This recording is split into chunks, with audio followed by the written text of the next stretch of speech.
ضروری ہے اس کے، وہ اس لیے کہ اسلام سے باہر یا بعض اور لوگ جو ہیں وہ دنیا میں نہیں بھی کرواتے، تو یہ جو ہے وہ بیان ہو جائے کہ اس کے فوائد کیا ہیں، کیوں ضروری ہے. جیسا کہ ابھی محترم حافظ صاحب نے جو رسول کریم صلی اللہ علیہ وسلم کی سنت سے ثابت ہے، بچے کی پیدائش کے بعد جو عوامل ہیں جو کیا جاتا ان میں سے ایک ختنہ ہے. اگر ختنے کو مذہب کو ایک طرف رکھتے ہوئے بھی ہم دیکھیں تو دنیا میں اب رجحان بڑھ رہا ہے کہ لوگ زیادہ سے زیادہ ختنے کی طرف آ رہے ہیں.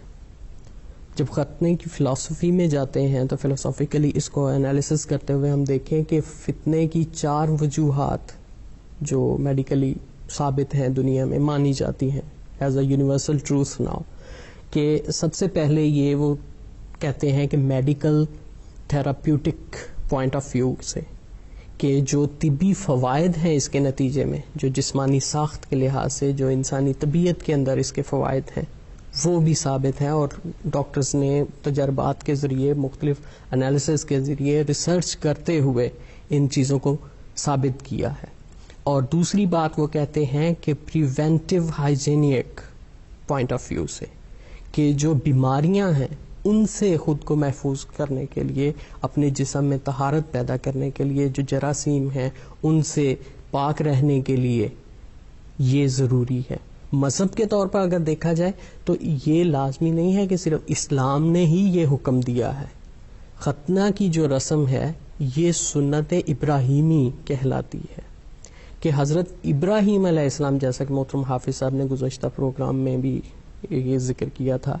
کہ یہ حضرت ابراہیم علیہ السلام کی اولاد سے، اور حضرت ابراہیم کو خدا تعالیٰ کی طرف سے یہ کہا گیا تھا کہ تمہارے ماننے والے، تم کو نبی ماننے والے، اور پھر اس کے نتیجے مجھ پر ایمان لانے والوں کی یہ ایک ظاہری نشانی بھی ہوگی. اور